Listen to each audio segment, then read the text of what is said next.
Hi guys! Hello! Dito kami sa Hiraya Homes sa 13. Nagbablog po kami dito sa pinakamurang townhouse dito sa Barangay Cabuco sa 13 Martires, Cavite po. Sana mapanood po ito ng mga naghahanap ng bahay. Yung talagang affordable na bahay kasi ito na po yung pinakamurang townhouse dito sa 13 Martires, Cavite. Dalawa kasi yung gagawin po rito, isang townhouse, yan makikita nyo sa likuran ko. Yan. And then, meron din po silang row house dito. Dito naman sa kabilang side. Ayun po. Mamaya, puntahan po natin yon. Meron pa pong mga available units doon sa row house nila. Yun nga, kung kayo po ay kumikita ng 16,000 a month. Di ba, mura-mura? Parang ano lang po yan. Pang minimum wage lang yung required income nila dyan. Mamaya puntahan po natin. Dito naman sa townhouse, kung kumikita naman kayo ng 24,000, eto po, papakita ko sa inyo later. Pwede po kayong mag-apply. Ang maganda po rito, yung townhouse natin ay payable lang 24 months yung down payment, almost 9,000 lang po per month yung babayaran nyo. Tapos yung monthly amortization po nito sa Pag-ibig is only 8,000 plus. So, ganun na po yung mga presyo ng mga townhouse ngayon. Kapag mga ganyan pong lote, ang lote po kasi niya nasa 40 square meter. Ayan. So, malaki yung floor area niya kasi kayang-kaya po yung 3 rooms gawin. Ipapakita ko sa inyo po yung pinaka-actual turnover. Ito sa kabila, tapos yung pinaka model unit para po may idea kayo kung paano mag-set up o kung paano nila ipakita yung paano nila ginawa yung 3 bedrooms. Okay po. So yun nga po, Hiraya Homes, location po nito sa Barangay Cabuco dito po sa 13 Martires, Cavite. 10 to 15 minutes sa bayan po ng 13, malapit po sa bagong kapitolyo ng Cavite po ito. So, start na po tayo. Pakilala ko sa inyo itong si Arya. Arya po kasi yung model name ng ating townhouse. Ayun nga po, mga kahanap bahay. Ang gagawing units po dito or total ng townhouse na gagawin ay maliit lamang. Nasa 352 units lang po ito. So bago po tayo pumunta dun sa actual turnover or model unit, ito po yung site. Ayan, kung makikita nyo po, ongoing development na yung site. Kumbaga, unang-una ho kasi ginagawa yung drainage, tapos gagawin yung daan. Ngayon, kapag natapos po nila yan, syempre, ang sunod na po niyan is construction na po ng bahay. Ang paggawa po ng bahay sa isang block, umaabot po ng 6 to 8 months. So, ganun po yung standard construction nila. Okay po. So, let's start. Ito po yung actual na turnover sa finished bare type siya. Ang maganda rin kasi rito kay Arya, mataas yung ceiling, saka sa baba po, yung pinaka-ceiling, mataas din. Yan. Yung floor area niya, 40. So, wala po itong parking. So makikita nyo po sa harapan, almost nasa 2 meters lang po yung pinakaharap nito. Yung floor area niya po, 52 square meter. Kaya kayang-kaya po yung 3 bedrooms. Ito po yung actual na turnover. So let's pasok po tayo. So ang kagandahan dito, diba, yung iba ho kasi, yung pinaka-front, pantay na kasi yung dito pinaka door or entrance. Ito ho kasi may papasok pa siya rito. Ayan.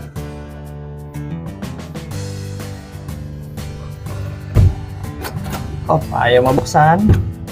Ayan, ito po yung ating actual turnover. So, wala siyang tiles. Kayo na po yung bahala magpagawa. Pero ang kagandahan po dito, painted na siya ng white. Ayan. Ayan po. So, ano po ito? Pwede nyo siyang patungan ulit. So, makikita nyo, mataas yung ceiling dito. Tapos ito yung living area natin. Yan. So, malaki yung ano dito, floor area 52. Kaya mapapansin nyo, maluwag po siya. Ito yung kitchen, actual turnover, wala pa siyang cabinet. Tapos meron po tayong service area dito sa likod. Around sa 2 meters po. Yung pinaka-service area. Yan. So, kapag na-turnover po yung unit, pwede nyo pong ipagawa itong likuran kapag na-turnover yung unit. Yan. Pabakuran nyo na po ito. Kung sakali na-turnover, itong pinaka-setback. Sa ngayon ho kasi, ang mga townhouse talaga, nagre-range na sa 1.7 pataas. So, yun nga, ito po yung pinakamurang townhouse dito sa 13. 1.6 lang po yung total contract price niya.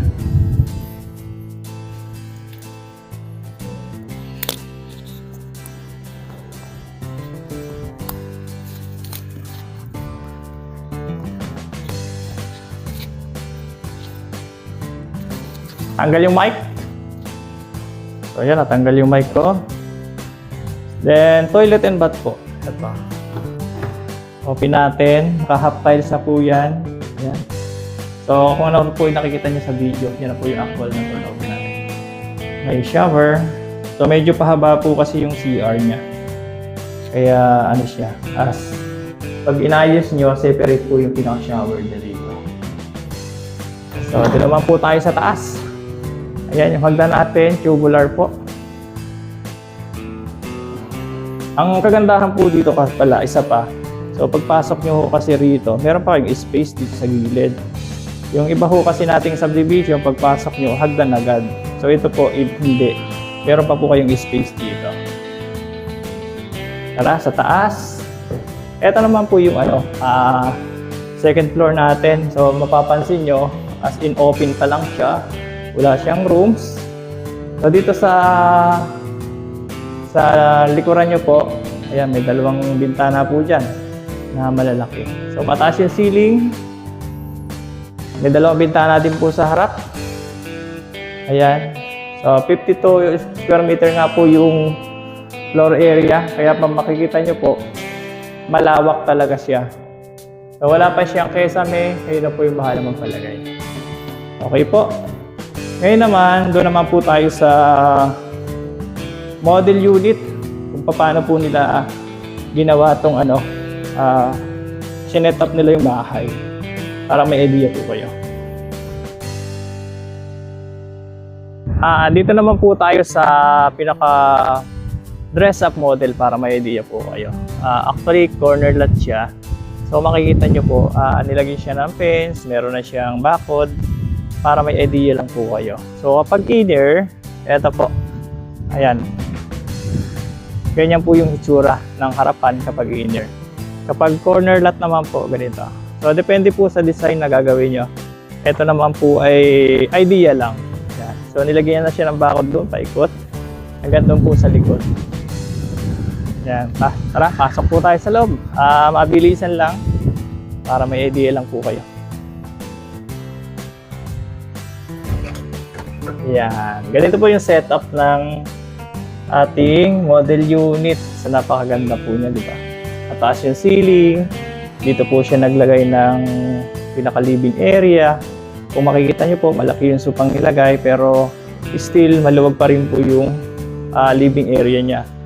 And then, dito pagpasok po ng pintuan, naglagay na agad siya dito ng pinaka-TV rack. Then, sa area na to, ito naman po yung kitchen or dining. Yan. Ito yung kitchen. Actually, ito po kasi kitchen na to, pwede naman pong ilabas yan kapag na-turnover. Kumbaga, titibagin nyo lang po para mas maluwag dito sa area na to. Ayan, simple lang po yung pinaka-model unit.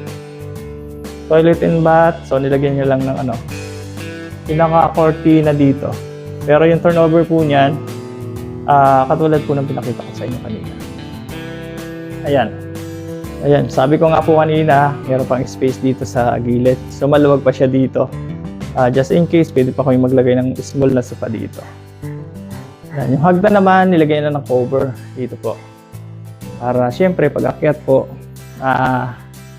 hindi masilipan or hindi makita yung aakyat po dyan. So dito po tayo sa taas. Silipin natin paano po ba nila ginawa yung pinaka 3 bedrooms. Ayan, ganito po yung setup nila. So pagpasok, dito po sa left side, ito yung pinaka bedroom number 1. Ayan po. So nilagyan niya ng partition dito po sa gitna para magkaroon po ng room number 2 dito sa kabila. Ayan, simple lang po yung ginawa nila. Tapos meron siyang built-in. Actually hindi siya built-in. Hindi pala siya built-in cabinet dito. Ayan. Tapos ito po yung pinaka master bedroom, yung pinakamalaki. Kumbaga, hinati po nila yung gitna. Doon sa kabilang side, doon po nilagay yung dalawang rooms. Tapos dito yung pinaka-master bedroom sa harapan. Yan. Ganyan po yung setup ng dress-up model. Okay po. So, about naman po sa computation, ipa-plus ko na lang po sa last video ko. I-attach ko na lang po yung computation. Then, sa mga gusto po magpa-tripping, habang may units pa po, open naman po tayo. Dito naman po tayo sa pinaka dress-up model para may idea po kayo. Actually, corner lot siya. So makikita nyo po, nilagyan siya ng fence, meron na siyang bakod para may idea lang po kayo. So kapag inner, eto po. Ayan. Ganyan po yung itsura ng harapan kapag inner. Kapag corner lot naman po, ganito. So depende po sa design na gagawin nyo. Ito naman po ay idea lang. Yan. So nilagyan na siya ng bakod doon, paikot. Hanggang doon po sa likod. Yan. Tara, pasok po tayo sa loob. Mabilisan lang para may idea lang po kayo. Yan. Ganito po yung setup ng ating model unit. So napakaganda po niya, di ba? Nataas yung ceiling. Dito po siya naglagay ng pinaka-living area. Kung makikita nyo po, malaki yung supang nilagay pero still maluwag pa rin po yung living area niya. And then dito pagpasok po ng pintuan, naglagay na agad siya dito ng pinaka-TV rack. Then sa area na to, ito naman po yung kitchen or dining. Yan. Ito yung kitchen. Actually, ito po kasi kitchen na to, pwede naman pong ilabas yan kapag na-turnover. Kumbaga, titibagin nyo lang po para mas maluwag dito sa area na to. Ayan, simple lang po yung pinaka-model unit. Toilet and bath, so nilagyan nyo lang ng pinaka-cortina dito. Pero yung turnover po niyan, katulad po ng pinakita ko sa inyo kanina. Ayan. Ayan, sabi ko nga po kanina, meron pang space dito sa gilid. So maluwag pa siya dito. Just in case, pwede pa kayong maglagay ng small na sofa dito. Ayan, yung hagdan naman, nilagay na ng cover dito po. Para syempre, pag akyat po, hindi masilipan or hindi makita yung aakyat po dyan. So dito po tayo sa taas, silipin natin paano po ba nila ginawa yung pinaka 3 bedrooms. Ayan, ganito po yung setup nila. So pagpasok, dito po sa left side, ito yung pinaka bedroom number 1. Ayan po.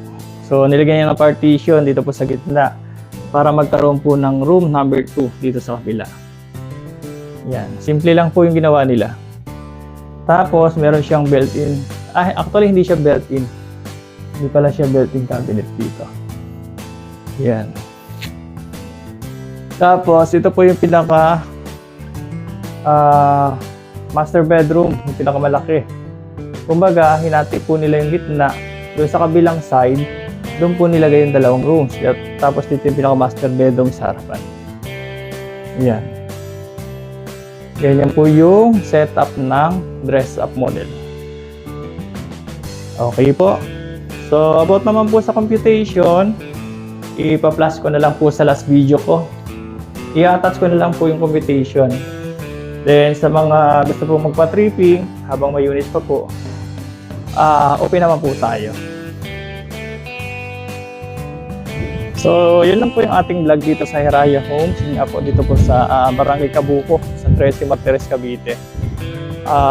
Open po tayo for tripping sa mga gusto magpa-tripping po dito, sa mga naghahanap po ng property na house and lot ito po sa 13 Martires, Cavite.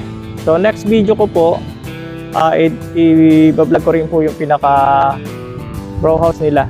Pero hindi ko po idudugtong dito sa vlog ko kasi medyo mahaba na po kasi.